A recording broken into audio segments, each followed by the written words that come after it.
Social Justice Ministry, founded and led the men's group, chaired the Ministerial Search Committee, and served on several other committees, and managed the construction of the UU Center. He was the UUCSIS delegate to the UU General Assembly in 2010, 2011, and 2012. Richard holds undergraduate and graduate degrees in engineering and an MBA in marketing and finance, and is a registered professional engineer. He attended Meadville Lombard Theological School for 1 year. Now retired, he serves as board member and treasurer of the Atlantic City Long-Term Recovery Group, a volunteer position, coordinating the recovery of the homes and lives of residents adversely affected by Hurricane Sandy. He is married to Cynthia, who is here with us this morning also. Welcome, Cynthia, who holds an undergraduate degree in psychology and a graduate degree in aeronautical science. She works as an engineering research psychologist for the Federal Aviation Administration and is a pianist and flautist. Together, they have 4 children and 7 grandchildren. Cynthia and Richard are both practitioners of secular Buddhism, vegans, and avid animal rights advocates. Welcome, Richard.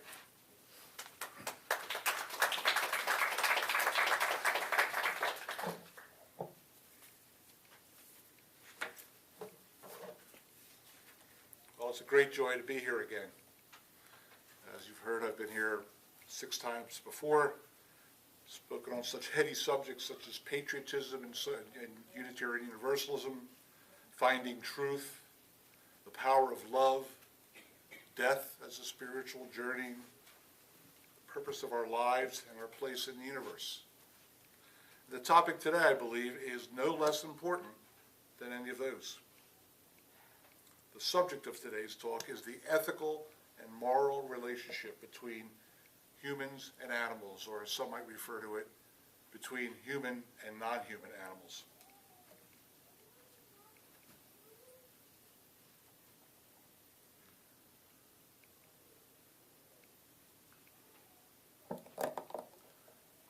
Samuel Taylor Coleridge was an English poet and philosopher. He was a great influence on Ralph Waldo Emerson, the American transcendentalist and Unitarian minister. One of Coleridge's most famous poems is entitled The Rime of the Ancient Mariner. A lot of heads nodding. Some of you have read that. It's the story of a sailor, the mariner, and a bird, an albatross, a very large seabird. And that bird had guided the ship out of the fog in the Antarctic seas. As the crew is celebrating its good fate, the mariner picks up his bow and shoots the albatross and kills it, and falls on the deck.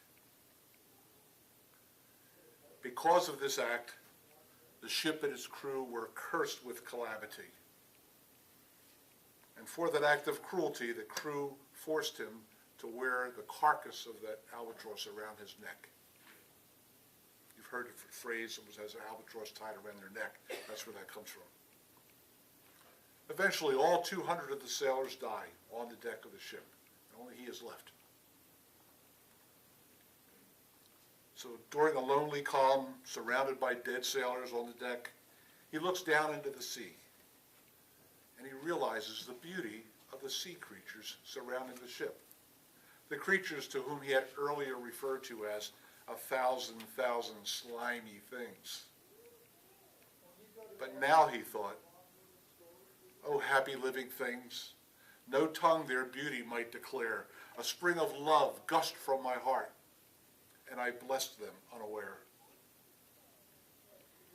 And in that moment of enlightenment, that revelation, the albatross fell from his neck, and he was saved from death as the ghosts of the dead sailors guided the ship back to the harbor. But he was compelled, nonetheless, to spend the rest of his life sharing this message, this tale, and the lessons that he had learned to all who would listen. How we share this precious earth with other creatures that have equal rights to the enjoyment of the gift of life. In the poem, the ancient mariner is telling his tale to a passing wedding guest. Someone was about to walk in, I think it's actually a relative of the bride, was about to walk into the wedding hall, and he becomes mesmerized by this mariner telling his tale. And the mariner offers these memorable, it's the longest poem that Coleridge ever wrote, so thankfully I'm not going to read it today. But he did offer these memorable words near the end of the poem, as follows. Farewell, farewell, but this I tell to thee, thou wedding guest. He prayeth well who loveth well, both man and bird and beast. He prayeth best who loveth best all things, both great and small. For the dear God who loveth us, he made and loveth all. Thus Coleridge defined for us a spiritual bind between humans and animals, a sacred relationship. That poem, some of the words of that poem eventually found their way into an Anglican hymn, and finally to the BBC series, All Creatures Great and Small, which I love. And it's from where I drew the title of this talk. Many of you may recall the series produced in the late 70s and early 80s, based upon the writings of British veterinarian Alf White. And it's the story of veterinarians, farmers, townspeople, and animals in the Yorkshire Dales section of England. In fact, Cynthia and I went and visited. We just love that story so much. All Creatures was especially adept at showing animals realistically in all their facets, as sources of income and sustenance for farmers and their families, as working partners in trades, as pets to amuse and bring joy to the young and young at heart, as sources of comfort for the old or infirmed, and as beings who experience pain and emotions and even unique personalities, much as humans do. But more importantly, it frequently showed that where man's inhumanity to man manifests itself, so does cruelty to animals. They share a common origin in a place of anger, ignorance, greed, and fear. I'm going to put my glasses on. So what is our ethical and moral relationship with all animals? And why is this even important to talk about? Let me start with the latter question first. Why is it important? And I'm going to offer three possible reasons for you to consider. First, defining this relationship will offer us guidance on how we deal with animal rights issues that seem to confront us almost daily. As UUs, we are frequently asked to act on behalf of animals, sometimes in the context of ethical eating, perhaps to save a particular species, or maybe to just add our voices against cruel or inhuman use of animals in any context. But why and how and when do we respond? What is our responsibility? And where does it rank in terms of importance to all those other social justice issues? How should our seventh principle, respect for the interdependent web of all existence, manifest itself in dealing with rights, animal rights, and welfare? Does our celebration of the sacred circle of life include all animals? It seems our antidote to the daily horror of animal abuse, I think, is a forced and purposeful intellectual blindness. We will not look, we will not see, we will not think, we will not feel. Is that ignorance the salve that protects us from sharing the pain of our fellow creatures and acting on their behalf? As Ralph Waldo Emerson once noted, you have just dined, and however scrupulously the slaughterhouse is concealed in the graceful distance of miles, there is complicity. Second reason why it's important is defining that relationship might offer us each a truer understanding of who we are as human beings, sharing our origins and our home with the animals of the earth. It will allow us to deal more squarely, openly, and unequivocally with the issue of animal rights. And finally, I ask you, how are we to further a more peaceful society if the horrible and pervasive violence of animal abuse is allowed to continue unabated? So we're Unitarian Universalists, and how do we typically evaluate these conditions, these problems? I think we resolve ethical and moral questions by using two tools. First, our intellect, the power of reason, the mental ability to derive conclusions from facts and observations, to take the rules of logic and apply them. It's at that moment that we are all philosophers. The second tool we use is the power of love, the ability to apply our spirituality to augment the judgments of reason, to call upon our inner voice, our moral intuition, our moral compass for guidance, to lead with our hearts. And it is at that moment that we are all poets, lovers, and artists. So let's begin with the first tool. What does reason tell you about animal rights?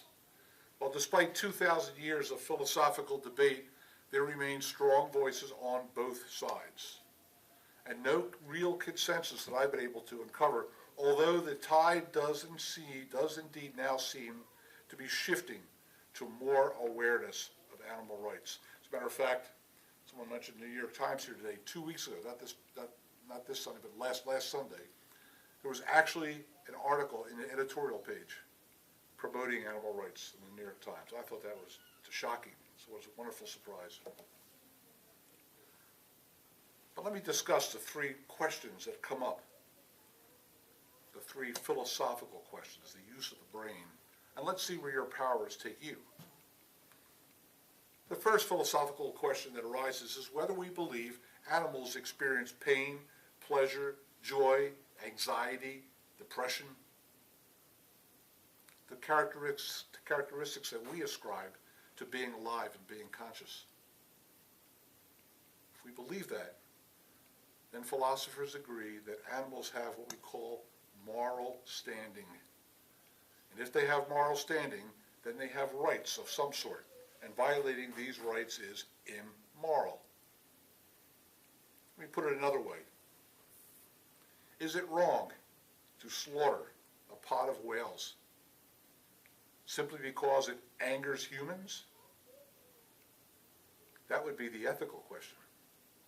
Or is it morally wrong in and of itself because it violates the whale's rights due to its having moral standing, because it's alive? So, do you believe animals are alive as we are alive? Or are their responses that we observe simply mechanical and programmed? Are the behaviors we observe in animals merely interpretations based upon what we see in humans? Are we just being sentimental? Are they alive, even on a less sophisticated scale of humans, but alive nonetheless? When you think this through, have you deduced that animals have moral standing, and like we humans, they have certain rights, not necessarily the same, but analogous to the inalienable rights of humans? The right to life, the right to freedom, the right to live their life according to the natural order of things? Or have you concluded that animals are objects, things, like a rock, and they exist solely for our utility to use as we wish? Where do you stand, and where has reason guided you? The second place we could use our reason is what's called anthropocentrism, but I can't say that more than twice in any one talk, so I'm going to call it human-centeredness. The human-centered philosopher argues that human beings are so far superior to animals in every respect that the consideration of animal rights in any manner analogous to human rights is absurd. That's what they say. They argue that we have rational brains and we can use complex language, and we're self-aware. We see ourselves. Our cognitive skills are far superior. Using these observations, they conclude that animals exist for our own utility, our own use, and they should be regarded as things, objects, food.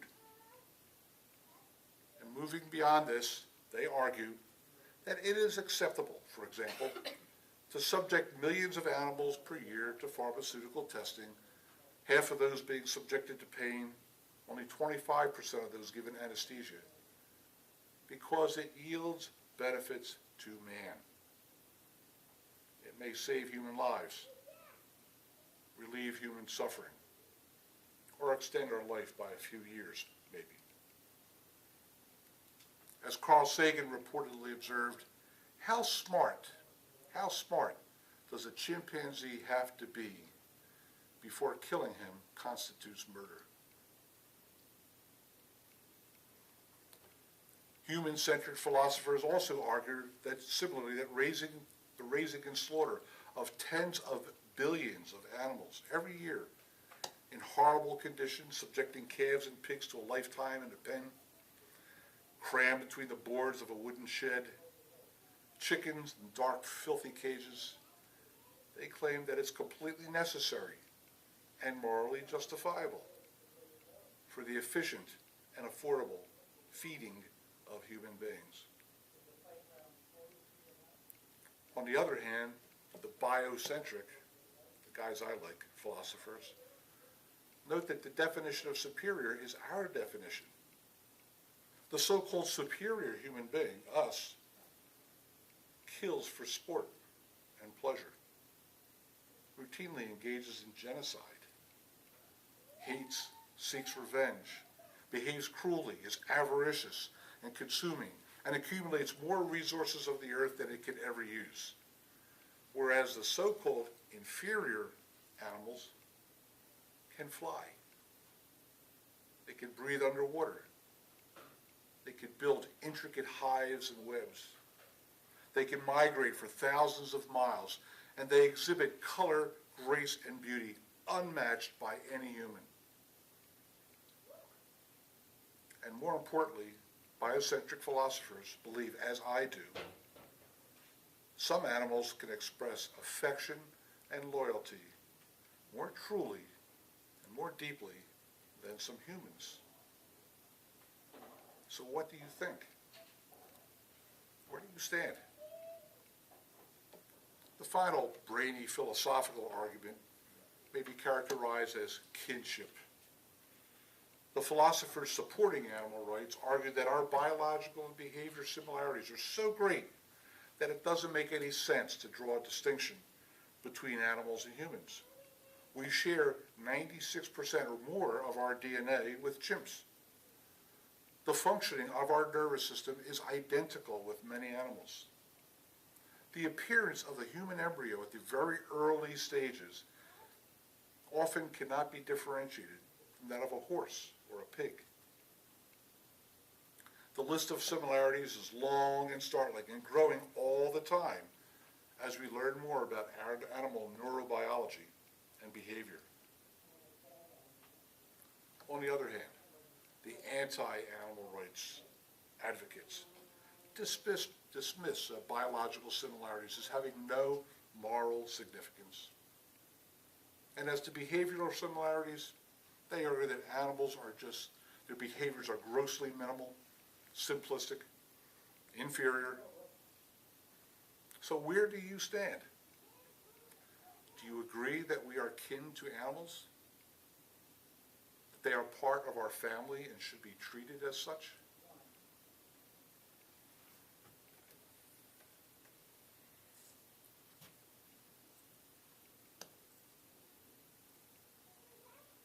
Now that was reason, the first tool in our UU decision-making toolbox. What does the second tool tell you?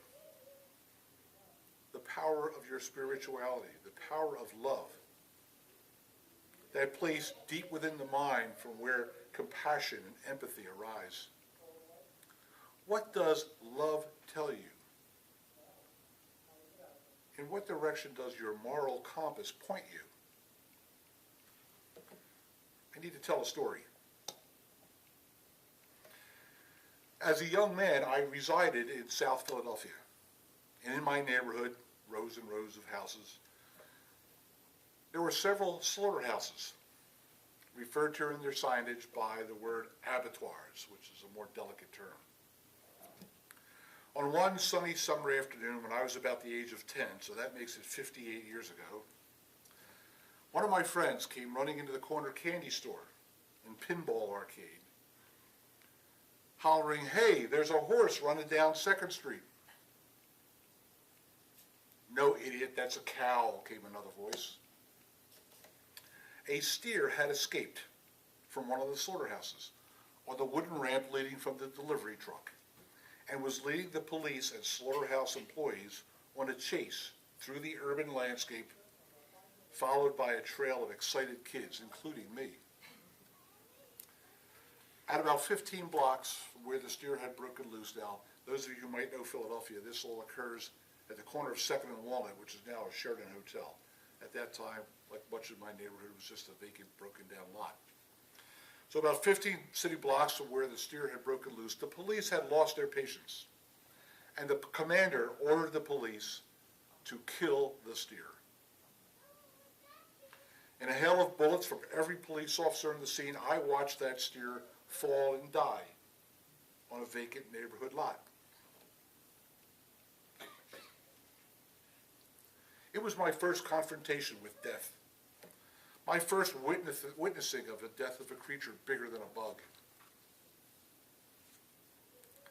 There were many occasions over the intervening years on which I recounted that story to family and to friends from the old neighborhood, watching it grow into an urban legend. It was just an old story, a youthful recollection, like so many others you share with family and friends. It was not until a few years ago, when I became a UU, actually, and thinking about our principles, upon giving more considered thought to the question of animal rights, that I recalled that scene again, but this time in vivid detail. I allowed myself to see and to remember. I saw and heard the steer snorting out of breath in the final standoff with the police. I saw the fear in his behavior as he turned his head in all directions, pondering a way out. I saw his dark, watery eyes, big eyes, enlarge even further as the animal seemed to sense his demise. I saw the police leaning over piles of rubble or laying flat on the ground, both hands on their revolvers, and the incessant pop, pop, pop of the bullets. I saw the slaughterhouse workers standing around their truck, which had followed the steer, dressed in waist-high rubber boots or aprons and what looked like white paper hats. They were calling on the police to stop the shooting, not to save the life of the steer, but so as to not contaminate the meat. I heard no one pleading to save the life of the steer. I recalled his front legs caving in under his massive frame and how he rolled over onto his left side and how he seemed to bounce against the hard rubble-covered ground, dust and debris coming up around him. I had no idea a steer was that big. Now, during my recollection, 50 years later, I began to wonder what his thoughts were when he first escaped. Could he hear the calls of his fellow steers being slaughtered? In his flight to freedom, was he envisioning an open grassy field somewhere, perhaps a spot under a tree where he could find safety? What terror did that large, magnificent animal experience in that vacant city lot, feeling his life ebbing away? I began, illogically I know, assigning human thoughts to his final moments. And so, At that moment of vivid recollection, I felt like that ancient mariner.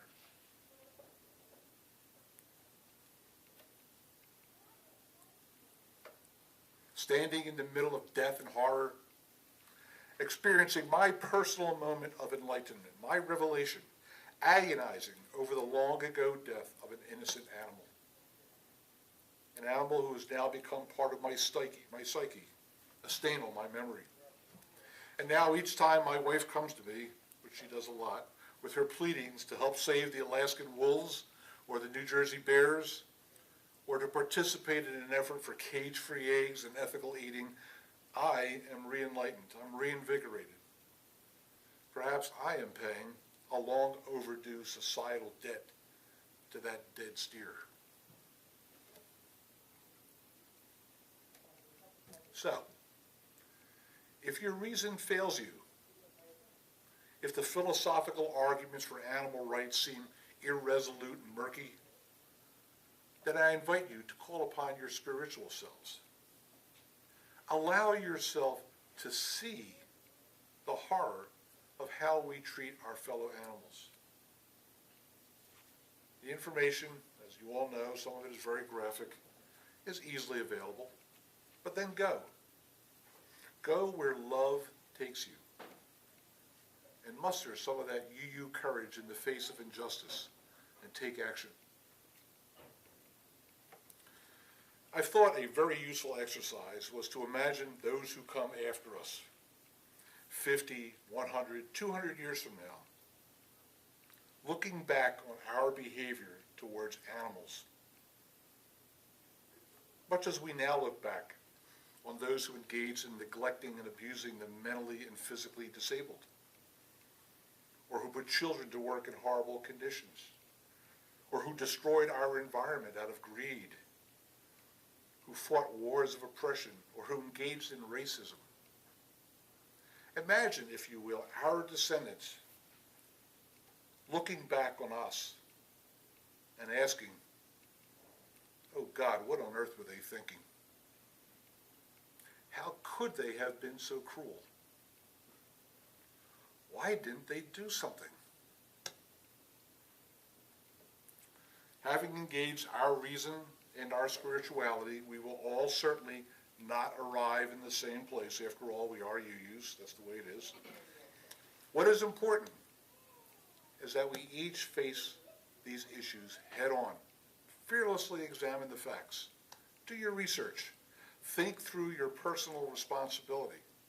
What you eat, the clothing that you wear, the products that you buy. Examine your innermost feelings. Look where your moral compass points you. And be prepared to act courageously, even to your own inconvenience, to achieve that higher justice. Blessed be and amen.